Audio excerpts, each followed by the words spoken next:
Hey guys, I'm Sam with Money Bros, and in today's video we'll be going over exactly why I decided to put $10,000 into a CD. Let's get into it. Later on in the video we'll be going over the drawbacks and benefits of the CD, but before we get into that, we need to understand what a CD is. According to Microsoft Bing's AI, a certificate of a deposit or CD is a type of account offered by banks and credit unions that pays interest on a deposit amount for a set period of time. These accounts typically pay a guaranteed rate of return. The definition of a certificate of deposit is an account that allows you to save money, typically at a fixed interest rate for a fixed amount of time, say 6 months, 1 year, 5 years. CDs differ from savings accounts because the money must remain untouched for the entirety of their term or risk penalty fees or lost interest. CDs usually have higher interest rates than saving accounts as an incentive for lost liquidity. Virtually every bank, credit union, and brokerage firm offers a menu of CD options. So about 4 days ago, I made a trip down to my bank and I met with one of their advisors. And with his help, I opened a CD account and put $10,000 in it. The term is for 1 year and the interest rate is 5.3%. As I was considering my different options for investing, I did a little research on the main different ones, and those are stocks, bonds, mutual funds, and CDs. Of course, those aren't all of them, but those are kind of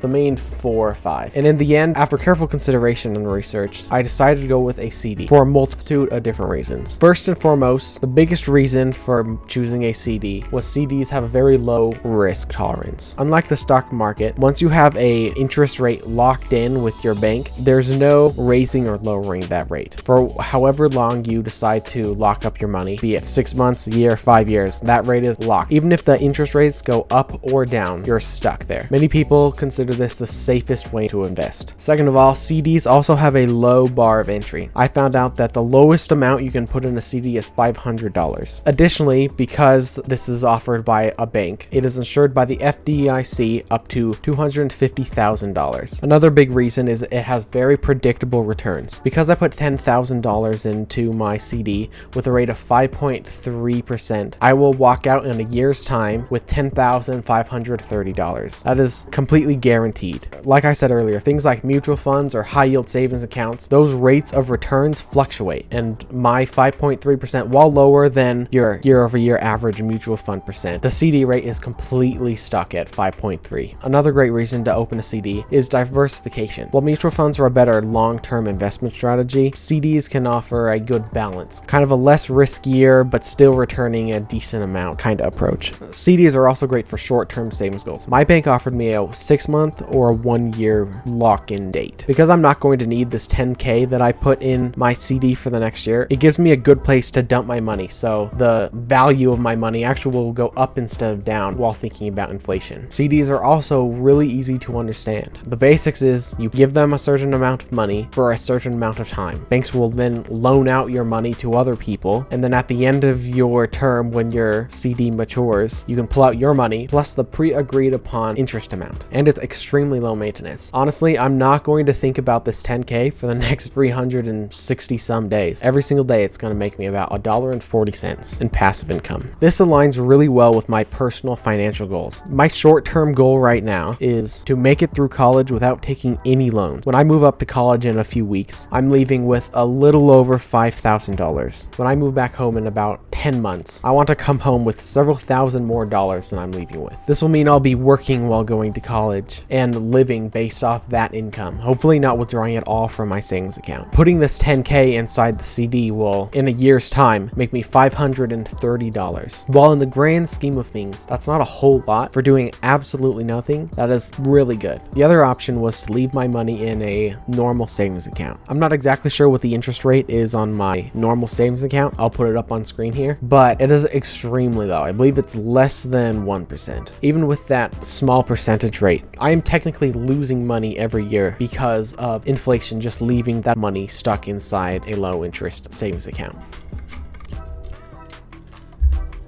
I couldn't put this money inside something like a mutual fund because I'm going to need this money in a year. Mutual funds are generally longer term investments, so the CD will work perfectly for me. The biggest influences that made me choose a CD over other options were time, age, and convenience. Because of my age, I'm 17 years old, I am not able to open a mutual fund or a high yield savings account. There are ways around that I could work out with my parents, but ultimately we decided that it wouldn't be worth the trouble. Time, because I will need this money in 1 year's time. And so about a week and a half ago, I was like, this money's sitting here doing nothing. For the longest time, I've wanted to open a mutual fund or an index fund, but because of my age, I haven't been able to. So when I found out that as a minor I could open a CD, I jumped on the chance. And it was extremely convenient. I went into the bank and I opened the CD in less than half an hour. Plus, on top of that, I also opened up another checking account. Now let's go a little bit more